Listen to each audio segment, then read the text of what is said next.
નમસ્કાર વિદ્યાર્થી મિત્રો, બાર સાયન્સમાં આપનું સ્વાગત છે.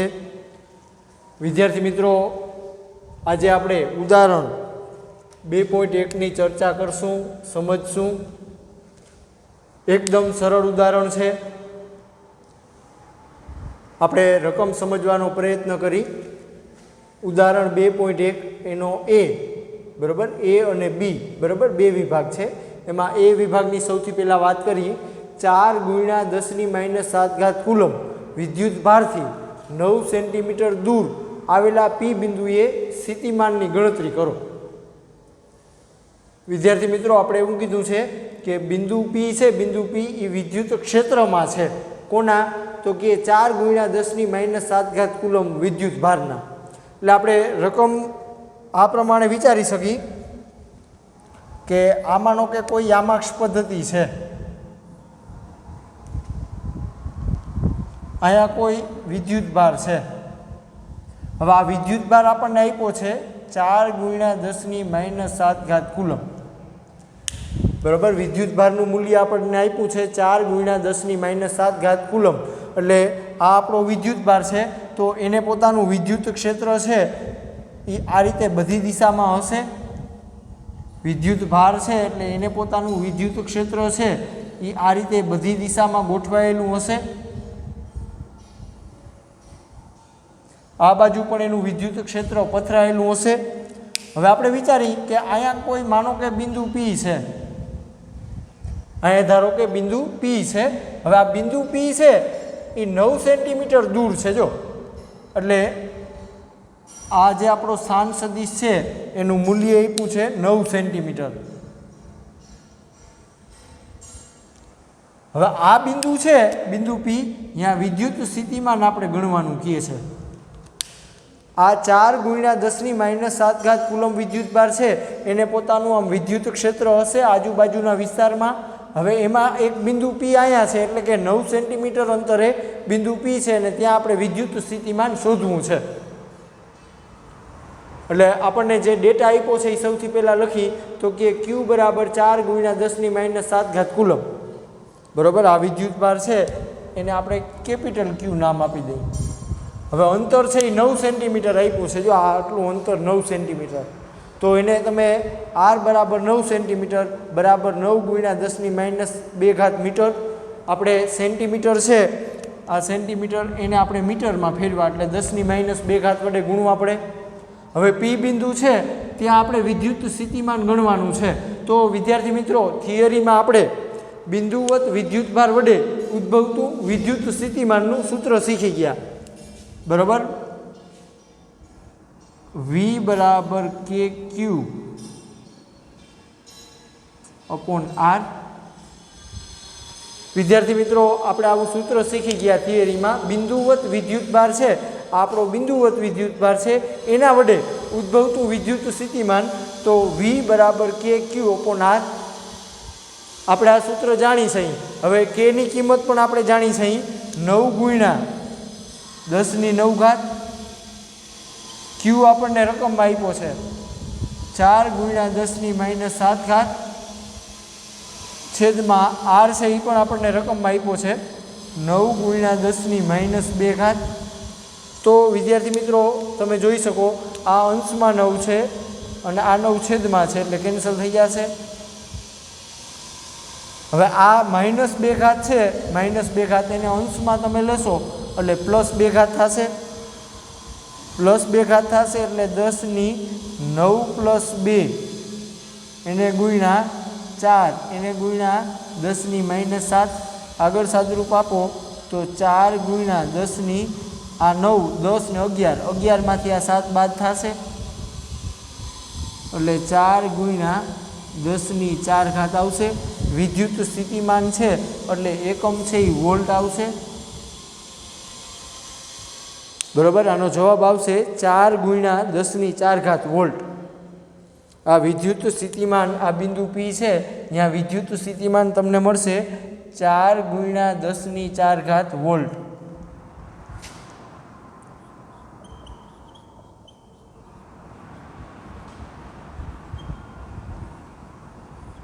આ વિદ્યાર્થી મિત્રો આપણા એ વિભાગની ગણતરી થઈ.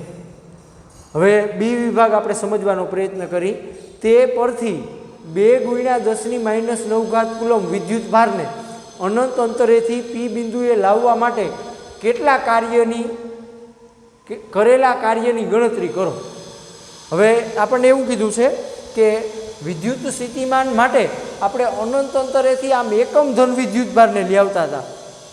અનંત અંતરેથી આપણે એકમ ધન વિદ્યુત ભારને વિદ્યુત ક્ષેત્રમાં આપેલા બિંદુ પી પાસે લઈ જવા માટે વિદ્યુત ક્ષેત્રની વિરુદ્ધમાં કરવા પડતા કાર્યને વિદ્યુત સ્થિતિમાન કહે છે। બરાબર। હવે આપણે એવું કીધું છે કે 2 × 10⁻⁹ કુલમ એટલે અહીંયા આપણે વિચારી કે અનંત અંતર છે।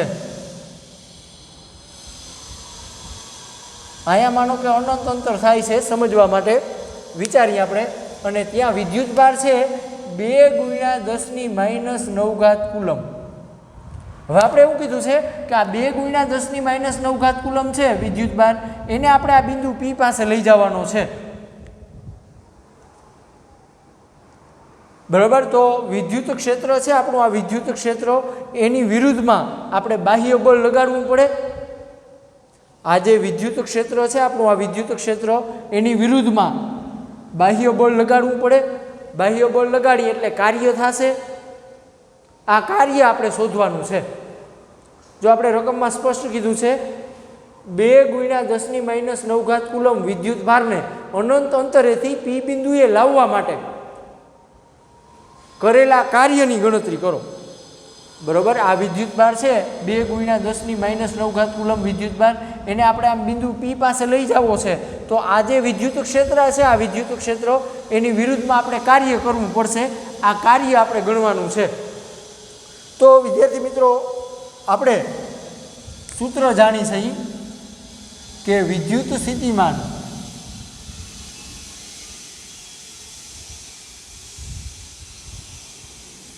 નો તફાવત બરાબર સ્થિતિ ઉર્જા અથવા આપણે કાર્ય કહીએ છેદમાં વિદ્યુત ભાર। વિદ્યાર્થી મિત્રો અગાઉ આપણે થિયરીમાં પણ આ સૂત્ર શીખ્યા છે અને તમે 10મા ધોરણમાં પણ આ સૂત્ર છે એ શીખી ગયા છો। બરાબર। એટલે આપણી પાસે સૂત્ર છે વિદ્યુત સ્થિતિમાનનો તફાવત બરાબર સ્થિતિ ઉર્જા અથવા કાર્ય છેદમાં વિદ્યુત ભાર। વિદ્યુત સ્થિતિમાનનો તફાવત એટલે ΔV, આ કાર્ય એટલે W, વિદ્યુત ભાર છે બરાબર। આ વિદ્યુત ભારને આપણે કેપિટલ ક્યુ કીધો છે। આ વિદ્યુત ભારને માનો કે આપણે સ્મોલ ક્યુ કહી દઈએ તો અહીંયા સ્મોલ ક્યુ આવશે। આગળ સાદુરૂપ આપો તો આ ક્યુ આ બાજુ આવે ΔV × ક્યુ બરાબર W એટલે કે કાર્ય। હાલો હવે આપણે ΔV એટલે વિદ્યુત સ્થિતિમાનનો તફાવત। જો બે બિંદુ વચ્ચે વિદ્યુત સ્થિતિમાનનો તફાવત તો આ આપણું એક બિંદુ થયું। જો અનંત અંતરે આ બિંદુ છે તો ત્યાં વિદ્યુત સ્થિતિમાન શૂન્ય ગણવામાં આવે છે। અનંત અંતરે વિદ્યુત સ્થિતિમાન શૂન્ય ગણવામાં આવે છે। એટલે વિદ્યાર્થી મિત્રો અનંત અંતર છે ત્યાં વિદ્યુત સ્થિતિમાન આપણે શૂન્ય ગણવું પડે। એટલે કે આ રીતે વી અનંત બરાબર 0। અનંત અંતરે સ્થિતિમાન શૂન્ય હોય છે। હવે આયા વિદ્યુત સ્થિતિમાન છે એને માનો કે આપણે વીપી વડે દર્શાવી દઈએ। પી બિંદુ એ વિદ્યુત સ્થિતિમાન એટલે વીપી। હવે જો તમે વિદ્યુત સ્થિતિમાનનો તફાવત લઈ શકો, આ બિંદુએ વિદ્યુત સ્થિતિમાન શૂન્ય છે આ બિંદુએ, અને આ બિંદુ પી છે અહીંયા વિદ્યુત સ્થિતિમાન હમણાં જ આપણે શોધ્યું 4 × 10⁴ વોલ્ટ। એટલે આ વિદ્યુત સ્થિતિમાનનો તફાવત તમને મળી જાય। બરાબર। વિદ્યુત સ્થિતિમાનનો તફાવત સૌથી પહેલાં આપણે શોધવો પડે તો કે ΔV બરાબર વીપી માઇનસ વી અનંત।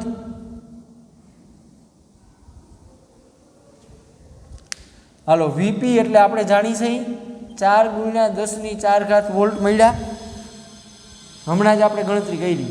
અનંત અંતરે વિદ્યુત સ્થિતિમાન શૂન્ય હોય એટલે ΔV બરાબર 4 × 10⁴, અથવા તમે એવું પણ કહી શકો કે વી બરાબર। અહીંયા જે વિદ્યુત સ્થિતિમાન છે એ ડેલ્ટા વી બરાબર એ વી જ આવ્યો.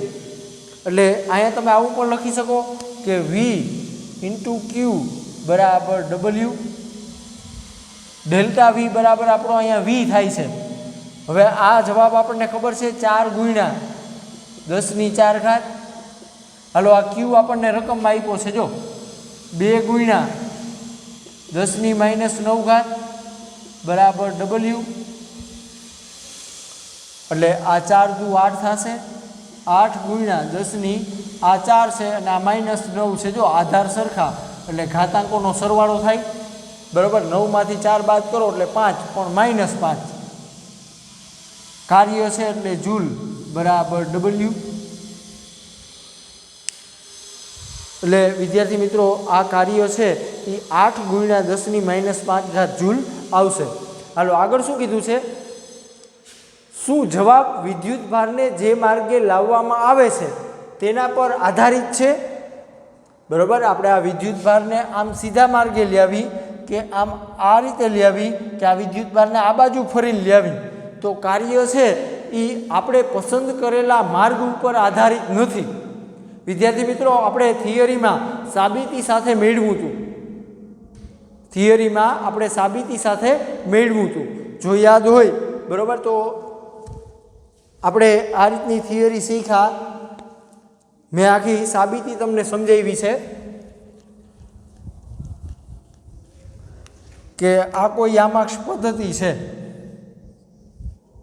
આ કોઈ યામાક્ષ પદ્ધતિ છે. એના ઉગમ બિંદુ ઉપર કોઈ વિદ્યુત ભાર છે. તો આ વિદ્યુત ભાર છે એને પોતાનું આમ વિદ્યુત ક્ષેત્ર હશે બધી દિશામાં. આ રીતે બધી દિશામાં એનું વિદ્યુત ક્ષેત્ર હશે. હવે અહીંયા માનો કે આપણું એ બિંદુ છે અને અહીંયા માનો કે બી બિંદુ છે, બરાબર. હવે અહીંયા આપણો એકમ ધન વિદ્યુત ભાર છે. એકમ ધન વિદ્યુત ભાર ક્યુ બરાબર 1 એકમ. અહીંયા એકમ ધન વિદ્યુત ભાર છે એને બી પાસે લઈ જવો છે. તો વિદ્યાર્થી મિત્રો આપણે શું કર્યું? આ વિદ્યુત ભારને કેન્દ્ર તરીકે લઈને આમ ચાપ માર્યો હતો. એવી રીતે એક બીજો મોટો ચાપ માર્યો હતો આમ. આ બિંદુને આપણે સી કહેતા હતા, આ બિંદુને આપણે ડી કહેતા હતા, બરાબર. તો આમાં આપણે 2 માર્ગ વિચાર્યા હતા, એ થી સી. એના માટે આપણે વિદ્યાર્થી મિત્રો થિયરીમાં 2 માર્ગ વિચાર્યા હતા. કયા? તો કે એ પાસેથી આપણે સી પાસે જઈ, એકમ ધન વિદ્યુત ભાર અહીંયા છે એને પહેલાં સી પાસે લઈ જવાનો અને સી પછી બી પાસે લઈ જવાનો. બીજો માર્ગ આપણો કયો હતો? તો કે એ પાસેથી આપણે ડી પાસે લઈ ગયા અને ડી પાસેથી બી પાસે લઈ ગયા. આ 2 કિસ્સામાં, આ 2 માર્ગમાં કાર્ય છે એ એક સમાન કરવાનું થયું હતું, બરાબર. તમે આ માર્ગે આમ જાઓ કે આ માર્ગે આમ જાઓ, બરાબર, કાર્ય છે એ આપણને એક સમાન મળતું હતું. એટલે કે અહીંયા તમારે વાક્ય લખવાનું થાય, ના વિદ્યુત ભારને કયા માર્ગે આપેલા પી બિંદુએ લાવીએ છીએ તે માર્ગ પર થતું કાર્ય આધાર રાખતું નથી. આપણે આ માર્ગે આમ લઈ જઈએ કે આ માર્ગે આમ લઈ જઈએ, કાર્ય એક સમાન જ થશે. એટલે કે આપણે પસંદ કરેલા માર્ગ ઉપર કાર્ય આધારિત નથી. તો કોના ઉપર આધારિત છે? તો કે બિંદુઓના સ્થાન ઉપર આધારિત છે. આપણે પસંદ કરેલા માર્ગ ઉપર કાર્ય આધારિત નથી. જો આવું તમારે વાક્ય લખવાનું, આપણે પસંદ કરેલા માર્ગ પર કાર્ય આધારિત નથી. તો કોના ઉપર આધારિત છે? તો કે બિંદુઓના સ્થાન ઉપર આધારિત છે. કે ભાઈ આપણું આ એ બિંદુ છે, એ બિંદુ, બરાબર, એનું ઉગમ બિંદુથી અંતર કેટલું છે? આ બી બિંદુ છે એનું ઉગમ બિંદુથી અંતર કેટલું છે? આ અંતર છે, બિંદુઓના સ્થાન છે, એના ઉપર કાર્ય આધાર રાખે છે.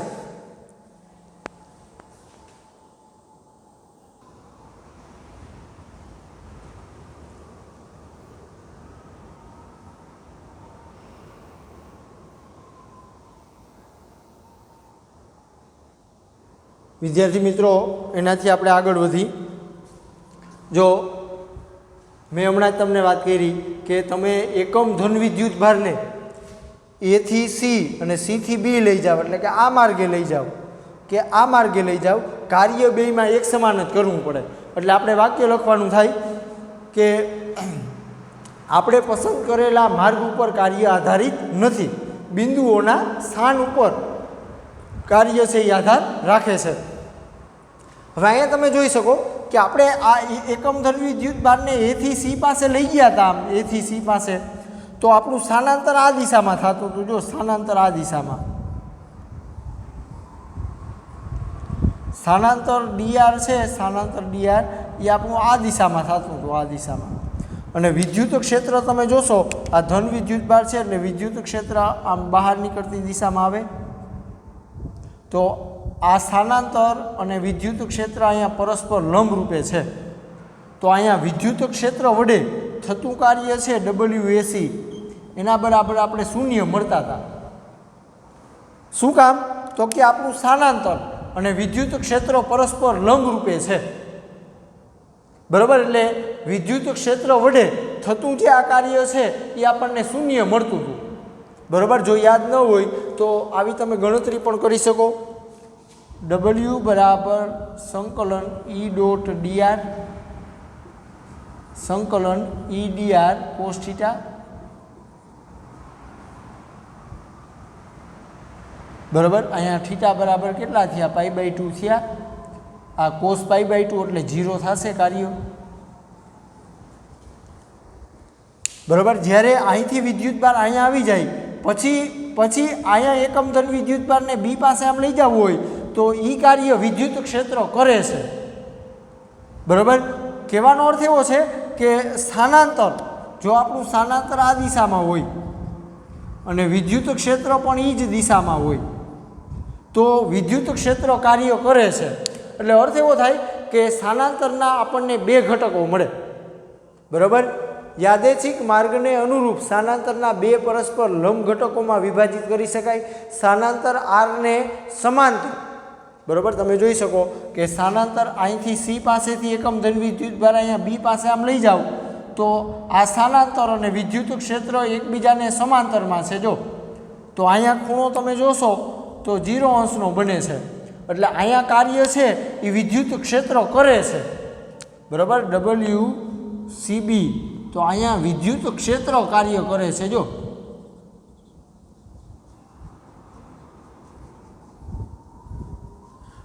પણ અહીંયા તમે જોશો એ પાસેથી સી પાસે આમ એકમ ધન વિદ્યુત ભાર જાય છે તો સ્થાનાંતર અને વિદ્યુત ક્ષેત્ર પરસ્પર લંબ છે, એટલે એ આપણો બીજો ઘટક થશે, બરાબર। પેલો ઘટક સ્થાનાંતર આરને સમાંતર અને બીજો સ્થાનાંતર આરને લંબ, બરાબર। હવે આ લંબ ઘટક હોય તો એના વડે થયેલું કાર્ય કેવું આવશે? શૂન્ય આવશે। અહીંયા મેં હમણાં જ તમને સમજાવ્યું, બરાબર। આ રીતે તમે એની ગણતરી પણ કરી શકો। ખૂણો છે એ π/2 છે એટલે કાર્ય શૂન્ય આવશે। એટલે એકમ ધન વિદ્યુત ભાર એ બિંદુએથી આમ સી પાસે જાય તો આ કાર્ય શૂન્ય આવે, બરાબર। અને સી પાસેથી બી પાસે આમ જાય તો અહીંયા વિદ્યુત ક્ષેત્ર કાર્ય કરે છે। એટલે વિદ્યાર્થી મિત્રો આ પ્રશ્નના જવાબમાં, બરાબર, શું જવાબ વિદ્યુત ભારને જે માર્ગે લાવવામાં આવે છે તેના પર આધારિત છે। એના જવાબમાં તમારે પહેલાં એ કહેવું પડે કે આપણે પસંદ કરેલા માર્ગ ઉપર કાર્ય આધારિત નથી, બિંદુઓના સ્થાન ઉપર કાર્ય આધારિત છે। આવું વાક્ય લખવાનું થાય અને પછી તમારે આ આટલું લખવાનું થાય, બરાબર। ત્યારે આપણો આ દાખલો છે એ પૂરો થાય।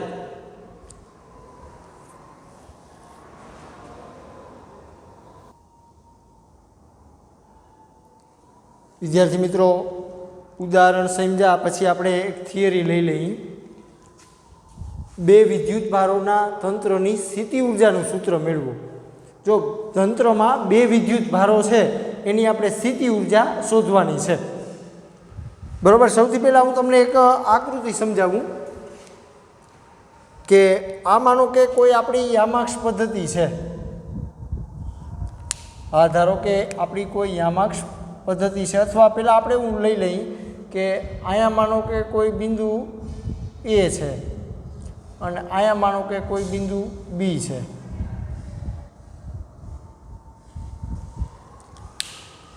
બરાબર। XY સમતલ આપણું આ કોઈ સમતલ છે, એમાં મેં બે બિંદુ બતાવ્યા એ અને બી। હવે આ બિંદુઓના સ્થાન જાણવા માટે આપણે યામાક્ષ પદ્ધતિ લેવી પડે।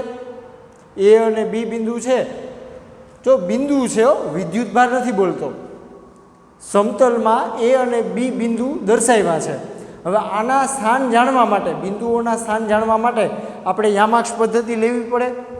તો યામાક્ષ પદ્ધતિમાં આપણે આ રીતે લઈએ કે આ ધારો કે આપણી એક્સ અક્ષ છે અને આ ધારો કે આપણી વાય અક્ષ છે અને આ યામાક્ષ પદ્ધતિનું ઉગમ બિંદુ છે.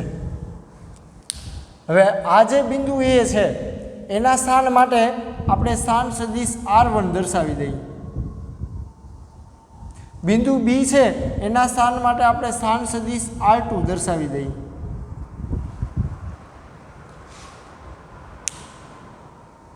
બરાબર સમજો.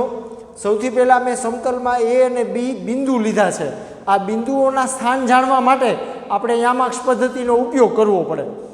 તો આ મેં એક એક્સ અક્ષ લીધી છે યામાક્ષ પદ્ધતિની અને એને લંબરૂપે મેં વાય અક્ષ લીધી છે. આ યામાક્ષ પદ્ધતિનું ઉગમ બિંદુ છે. હવે આ બિંદુ એ છે તો એના માટે સ્થાન સદિશ આપણે R1 કહી દઈએ. બિંદુ બી છે એના સ્થાન માટે આપણે સ્થાન સદિશ R2 કહી દઈએ. હવે અહીંયા અનંત અંતરે કોઈ એકમ અનંત અંતરે માનો કે આ કોઈ Q1 નામનો વિદ્યુતભાર છે અનંત અંતરે, અને અહીંયા માનો કે આ બીજો કોઈ એક Q2 નામનો વિદ્યુતભાર છે અનંત અંતરે. વિદ્યાર્થી મિત્રો બરાબર સમજો. આ Q1 વિદ્યુતભાર છે અને આ Q2 વિદ્યુતભાર છે. એ શરૂઆતમાં અનંત અંતરે છે. વાસ્તવમાં શક્ય નથી પણ આપણે કલ્પના કરવાની કે Q1 અને Q2 વિદ્યુતભાર છે એ શરૂઆતમાં અનંત અંતરે છે અને પાછા એકબીજાથી પણ પાછા અનંત અંતરે છે. હવે આ બે વિદ્યુતભારો છે એને આપણે આ એ અને બી બિંદુ પાસે લઈ જવાના છે. તો આ તંત્રની સ્થિતિ ઉર્જા કેટલી થાય? અનંત અંતરે Q1 અને Q2 વિદ્યુતભારો છે એને આપણે એ અને બી બિંદુ ઉપર ગોઠવવા છે. તો આ તંત્રની સ્થિતિ ઉર્જા કેટલી થાય? આ સ્થિતિ ઉર્જા આપણે શોધવાની છે. એના માટે આપણે સૂત્ર તારવવાનું છે. વિદ્યાર્થી મિત્રો સૌથી પહેલાં આપણે શું કરવું પડે તો કે Q1 વિદ્યુતભાર છે. આ Q1 વિદ્યુતભાર એને ધીમે ધીમે આપણે એ બિંદુ ઉપર ગોઠવી. આમ Q1 વિદ્યુતભાર અનંત અંતરે છે. Q1 વિદ્યુતભાર અનંત અંતરે એને આપણે આ એ બિંદુએ ગોઠવવાનો છે. તો કાર્ય કરવું પડશે કે ન કરવું પડે? અનંત અંતરેથી Q1 વિદ્યુતભારને આ એ બિંદુ પાસે લેવો તમે, બરાબર, તો કાર્ય કરવું પડે કે ન કરવું પડે? બરાબર સમજો વિદ્યાર્થી મિત્રો. અહીંયા કાર્ય ન કરવું પડે. શું કામ?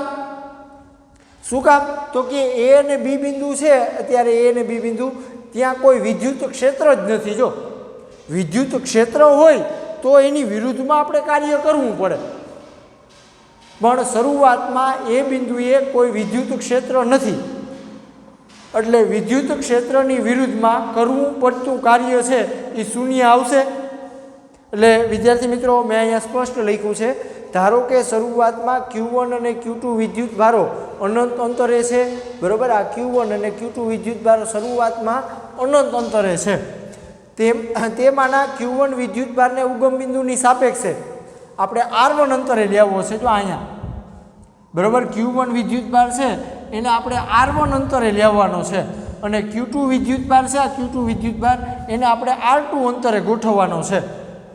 તેમાંના Q1 વિદ્યુતભારને ઉગમ બિંદુની સાપેક્ષે R1 અંતરે લાવતા કરવું પડતું કાર્ય શૂન્ય છે. કારણ કે વિદ્યાર્થી મિત્રો સૌથી પહેલાં તમે Q1 વિદ્યુતભાર આમ લેવો, પણ જો અહીંયા વિદ્યુત ક્ષેત્ર જ નથી. વિદ્યુત ક્ષેત્ર હોય તો એની વિરુદ્ધમાં આપણે કાર્ય કરવું પડે, પણ અહીં વિદ્યુત ક્ષેત્ર છે નહીં એટલે એની વિરુદ્ધમાં કરવું પડતું કાર્ય કેવું આવશે? શૂન્ય આવશે, બરાબર. એટલે જો અહીંયા મેં સ્પષ્ટ લખ્યું છે કારણ કે Q1ની ગતિની વિરુદ્ધમાં કાર્ય કરવું પડે તેવું કોઈ વિદ્યુત ક્ષેત્ર હાજર નથી, બરાબર. શરૂઆતમાં આપણે આમ Q1 વિદ્યુતભાર લેવી છે પણ અહીંયા કોઈ વિદ્યુત ક્ષેત્ર જ નથી. જો એટલે વિદ્યુત ક્ષેત્રની વિરુદ્ધમાં કરવું પડતું કાર્ય છે એ શૂન્ય આવશે. એટલે આ કાર્યને મેં W1 નામ આપ્યું છે, બરાબર 0. હવે વિદ્યાર્થી મિત્રો આ Q1 વિદ્યુતભાર અનંત અંતરે હતો, બરાબર. એ આપણે આ એ બિંદુએ ગોઠવી દીધો એટલે હવે આપણી આકૃતિ આવી બની. અહીંયા Q1 વિદ્યુત ભાર આવી ગયો જો. હવે આ વિદ્યુત ભાર આવ્યો એટલે આને પોતાનું આમ વિદ્યુત ક્ષેત્ર હશે બધી દિશામાં, તમે વિચારી શકો. આ રીતે આ Q1 વિદ્યુત ભાર છે એને આમ બધી દિશામાં વિદ્યુત ક્ષેત્ર હશે, બરાબર. એટલે હવે તમે કોઈ બીજો વિદ્યુત ભાર આમ લેવો, બીજો કોઈ વિદ્યુત ભાર, તો જો આ વિદ્યુત ક્ષેત્ર છે, આ વિદ્યુત ક્ષેત્ર એની વિરુદ્ધમાં આપણે કાર્ય કરવું પડશે. આ જે કાર્ય કરી એને વિદ્યુત સ્થિતિમાન કહેવામાં આવે. અનંત અંતરેથી એકમ ધન વિદ્યુત ભારને વિદ્યુત ક્ષેત્રની વિરુદ્ધમાં, બરાબર, અનંત અંતરેથી એકમ ધન વિદ્યુત ભારને વિદ્યુત ક્ષેત્રમાં આપેલા બિંદુએ લઈ જવા માટે વિદ્યુત ક્ષેત્રની વિરુદ્ધમાં કરવા પડતા કાર્યને વિદ્યુત સ્થિતિમાન કહે છે. એટલે વિદ્યાર્થી મિત્રો Q1 વિદ્યુત ભાર આપણો આવી ગયો એટલે એને પોતાનું આમ વિદ્યુત ક્ષેત્ર હશે. હવે તમે એકમ ધન વિદ્યુત ભાર અનંત અંતરેથી આમ લેવો તો જો આ વિદ્યુત ક્ષેત્ર છે એની વિરુદ્ધમાં આપણે કાર્ય કરવું પડે, બરાબર. તો અહીંયા મેં લખ્યું છે આ Q1 વિદ્યુત ભારનું અવકાશમાં વિદ્યુત સ્થિતિમાન. જો આ અવકાશમાં તમે અહીંયા બિંદુ વિચારો કે અહીંયા કોઈ બિંદુ વિચારો કે અહીંયા કોઈ બિંદુ વિચારો તો ત્યાં વિદ્યુત સ્થિતિમાન કેટલું હોય તો આપણે થિયરી શીખી ગયા. બિંદુવત વિદ્યુત ભાર વડે ઉદ્ભવતું વિદ્યુત સ્થિતિમાન V બરાબર KQ/R, KQ/R, બરાબર. હવે અહીંયા મેં અત્યારે બિંદુ છે એ દર્શાવ્યું નથી, અહીંયા બિંદુ P છે કે અહીંયા બિંદુ P છે કે અહીંયા બિંદુ P છે દર્શાવ્યું નથી, બરાબર. એટલે આપણે વ્યાપક સૂત્ર અહીં લખ્યું છે કે વિદ્યુત ભાર આપણો ખબર છે કે Q1, એટલે કે Q1 છેદમાં અંતર આપણને ખબર નથી. ટૂંકમાં બિંદુ P અહીંયા છે કે અહીંયા છે કે અહીંયા છે એ આપણે દર્શાવ્યું નથી, એટલે આ સૂત્ર મેં વ્યાપક લખ્યું છે કે Q1 છેદમાં R1P. R1P શું છે તો કે અવકાશમાંના કોઈ બિંદુ Pનું Q1 સ્થાનથી અંતર છે, બરાબર. માનો કે હું એમ કહું કે બિંદુ P ધારો કે અહીંયા છે, અહીંયા બિંદુ P, તો આટલું અંતર છે એ છેદમાં આવે, બરાબર. એવી રીતે વિદ્યાર્થી મિત્રો અહીંયા બિંદુ B દર્શાવ્યું છે મેં, તો આટલું અંતર હોય, આટલું અંતર, બરાબર. આ જે અંતર છે એને વિદ્યાર્થી મિત્રો આપણે કોઈ પણ નામ આપી દઈ, R1P, R12 આવું નામ આપી દઈએ આટલા અંતરને. તો કોઈ મને કહેશે આ બિંદુ B છે, બિંદુ B, અહીંયા વિદ્યુત સ્થિતિમાન કેટલું હશે? આ Q1 વિદ્યુત ભાર આપણો આવી ગયો છે, બરાબર. અહીંયા બિંદુ B છે તો આટલું અંતર મેં દર્શાવી દીધું, R1P છે આટલું અંતર. તો આ બિંદુ B પાસે વિદ્યુત સ્થિતિમાન કેટલું હશે તો કે આ વિદ્યુત ભાર Q1 છે એને પોતાનું આમ વિદ્યુત ક્ષેત્ર પથરાયેલું છે. જો હવે તમે કોઈ અનંત અંતરેથી એકમ ધન વિદ્યુત ભાર આમ લેવો તો આ વિદ્યુત ક્ષેત્રની વિરુદ્ધમાં કાર્ય કરવું પડે. આ જે કાર્ય કરવું પડે એને વિદ્યુત સ્થિતિમાન કહેવામાં આવે, બરાબર. તો આપણે અહીંયા લખી કે Q1 વિદ્યુત ભારને લીધે, Q1 વિદ્યુત ભારને લીધે બિંદુ B પાસે વિદ્યુત સ્થિતિમાન કેટલું હોય તો કે V1 બરાબર K. હાલો આ આટલું અંતર છે એ મેં કહી દીધું R12 છે, બરાબર. અને અહીંયા આપણે જે વિદ્યુત ભાર આ બિંદુ છે, બરાબર, અહીંયા વિદ્યુત સ્થિતિમાન કોને લીધે છે તો કે Q1 ને લીધે છે, એટલે કે Q1 છેદમાં અંતર એટલે R12 આવશે. આ રીતે R12 શું છે તો કે R1 અને R2 અંતરે આવેલા બિંદુઓ વચ્ચેનું અંતર છે. આ આટલું અંતર છે આપણું, આટલું અંતર એ આપણું R12 છે,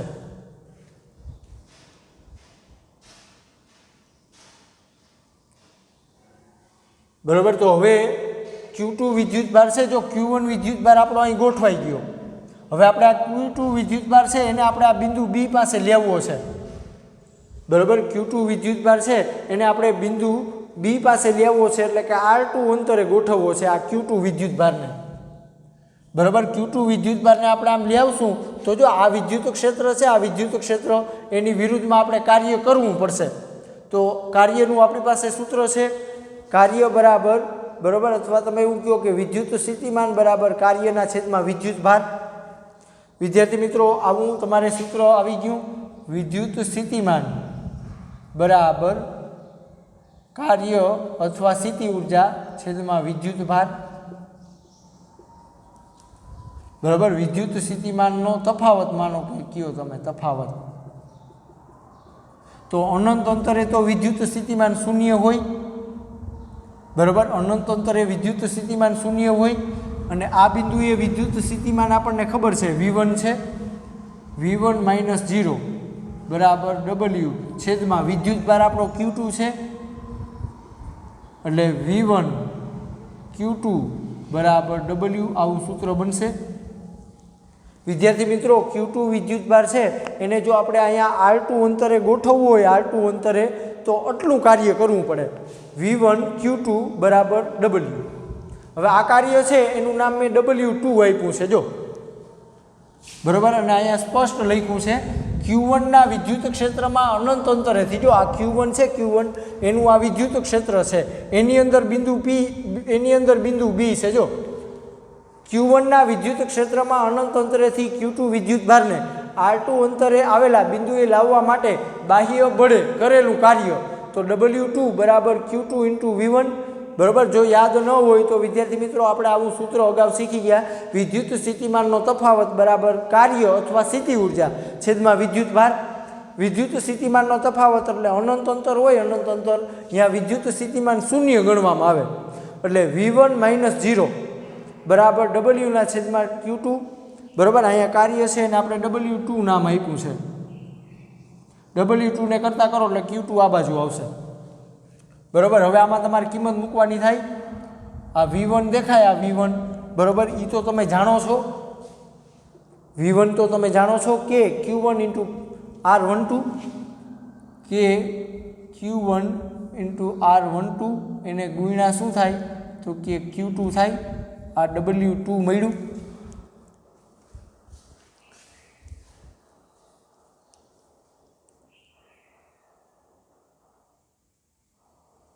હવે આપણે આ જે કાર્ય કર્યું, બરાબર, Q2 વિદ્યુતભારને આપણે આમ લઈ આવ્યા વિદ્યુત ક્ષેત્રની વિરુદ્ધમાં, આપણે જે કાર્ય કર્યું એ શું થશે, બરાબર, જો અહીંયા Q1 વિદ્યુતભાર છે ને અહીંયા Q2 વિદ્યુતભાર છે, તો આ Q2 વિદ્યુતભારને આપણે આમ લઈ આવ્યા તો વિદ્યુત ક્ષેત્રની વિરુદ્ધમાં આપણે કાર્ય કર્યું, આ કાર્ય જાશે ક્યાં તો કે સ્થિતિ ઉર્જા સ્વરૂપે એનો સંગ્રહ થશે. જો આ આપણું તંત્ર છે, આ તંત્ર એમાં સ્થિતિ ઉર્જા સ્વરૂપે આ કાર્યનો સંગ્રહ થાય છે. શું કામ, તો એનું કારણ છે કે આપણું વિદ્યુત ક્ષેત્ર છે એ સંરક્ષી ક્ષેત્ર છે, વિદ્યુત ક્ષેત્ર આપણું સંરક્ષી ક્ષેત્ર છે, અગાઉ થિયરીમાં આપણે શીખી ગયા. એટલે બરાબર સમજો, Q2 વિદ્યુતભારને આપણે આમ અનંત અંતરેથી લાવી તો આ વિદ્યુત ક્ષેત્રની વિરુદ્ધમાં આપણે કાર્ય કર્યું, બરાબર, આ રીતનું આપણે કાર્ય કર્યું, તો આ કાર્યનું શું થાય તો કે એનો સ્થિતિ ઉર્જા સ્વરૂપે સંગ્રહ થાય છે. શું કામ, તો કે આપણું વિદ્યુત ક્ષેત્ર છે એ સંરક્ષી ક્ષેત્ર છે. હવે તમારે કુલ કાર્ય ગણવું હોય તો કુલ કાર્ય ગણવું હોય, બરાબર, એટલે કે Q1 અને Q2 વિદ્યુત ભારના તંત્રની સ્થિતિ ઉર્જા, વિદ્યુત સ્થિતિ ઉર્જા, તો એના માટે આપણે આમ લખવું પડે, સ્થિતિ ઉર્જાને માનો કે આપણે U વડે દર્શાવી તો આ બે કાર્યોનો સરવાળો કરવો પડે, W1 પ્લસ W2. W1 આપણને મળ્યા છે 0, બરાબર, W2 છે એ આપણે શોધ્યા છે કે Q1 ઇન્ટુ Q2 છેદમાં R12. આગળ સાદુરૂપ આપો તો કે Q1 ઇન્ટુ Q2 છેદમાં R12. વિદ્યાર્થી મિત્રો, આ Q2 વિદ્યુતભાર આપણો અહીં ગોઠવાઈ ગયો. હવે આ Q1 અને Q2 વિદ્યુતભારનું તંત્ર થયું, બરાબર, તો એની પાસે સ્થિતિ ઉર્જા કેટલી હોય કે Q1 ઇન્ટુ Q2 છેદમાં R12. R12 છે એ આપણા બે વિદ્યુતભારો વચ્ચેનું અંતર છે. એટલે આ રીતે વિદ્યાર્થી મિત્રો તમે બે વિદ્યુતભારોના તંત્રની સ્થિતિ ઉર્જા ગણી શકો. આવી જ રીતે તમને આના પછી થિયરી આપણે આવે છે એમાં ત્રણ વિદ્યુતભારોના તંત્રની સ્થિતિ ઉર્જા ગણવાની છે. રીત આપણી આની આ જ રહેશે. પહેલાં Q1 વિદ્યુતભાર લેવાનો, પછી Q2 વિદ્યુતભાર લેવાનો, પછી Q3 વિદ્યુતભાર લેવાનો, પછી બધા જે કાર્યો મળે W1 W2 W3 આ બધા જે કાર્ય મળે એનો આપણે સરવાળો કરીએ એટલે આપણને કુલ સ્થિતિ ઉર્જા મળે. રીત વિદ્યાર્થી મિત્રો અત્યારે સમજ્યા એ જ રીત આવશે, પણ ત્યાં આપણે 3 વિદ્યુતભારો છે એ ગોઠવવાના છે. અહીંયા આપણે 2 વિદ્યુતભારો Q1 અને Q2 ગોઠવતા હતા. એટલે કહેવાનો અર્થ શું થાય કે આ તંત્ર છે, આ તંત્ર એમાં 2 વિદ્યુતભારો છે Q1 અને Q2.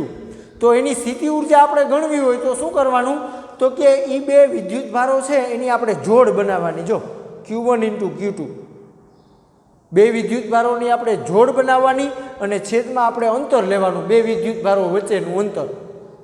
એટલે વિદ્યાર્થી મિત્રો આ સૂત્રનો આપણે દાખલા અને MCQમાં પણ ઉપયોગ આવશે. સ્થિતિ ઉર્જા ગણવા માટે એકદમ સરળતાથી તમારે યાદ રાખવું હોય તો શક્ય હોય તેટલી વિદ્યુતભારોની જોડ બનાવવી. શક્ય હોય તેટલી વિદ્યુતભારોની આપણે જોડ બનાવવાની. અહીંયા વિદ્યુતભારોની એક જ જોડ બને છે. જો બરોબર, કઈ તો કે Q1 × Q2 ની એક જ જોડ બને છે. આ સૂત્રનો આપણે દાખલા અને MCQમાં ઉપયોગ આવશે. હવે વિદ્યાર્થી મિત્રો આપણે પ્રશ્ન થાય કે સાહેબ આપણે Q1 વિદ્યુતભારને પહેલાં આમ લઈ આવ્યા અને પછી આપણે આ Q2 વિદ્યુતભારને લઈ આવ્યા. બરાબર, તમે આનાથી ઉલટું પણ કરી શકો. માનો કે પહેલાં તમે Q2 વિદ્યુતભારને આમ લેવો, ધારો કે તમારે પહેલાં Q2 વિદ્યુતભારને ગોઠવવો છે, તો Q2 વિદ્યુતભારને શરૂઆતમાં ગોઠવો તો ત્યારે કરવું પડતું કાર્ય છે એ શૂન્ય આવશે. અને પછી તમે Q1 વિદ્યુતભારને આમ ગોઠવો તો ત્યારે કાર્ય કરવું પડશે.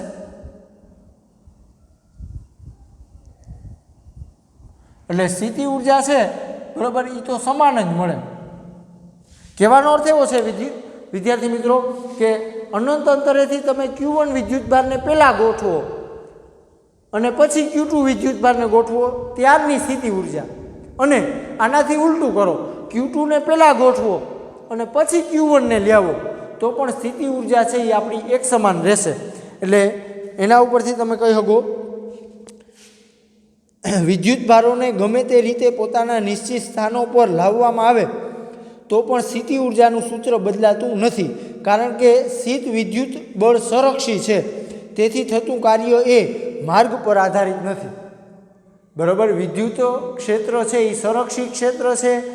આપણે જે કાર્ય કરી છે એ માર્ગ ઉપર આધારિત નથી, બિંદુઓના સ્થાન ઉપર આધારિત છે. એટલે વિદ્યાર્થી મિત્રો અહીંયા આપણી આ થિયરી થશે પૂરી. અત્યારે આપણે અહીં સુધી રાખી છે. ઉદાહરણનો દાખલો અને આપણી આ થિયરી બે હોમવર્કમાં રહેશે.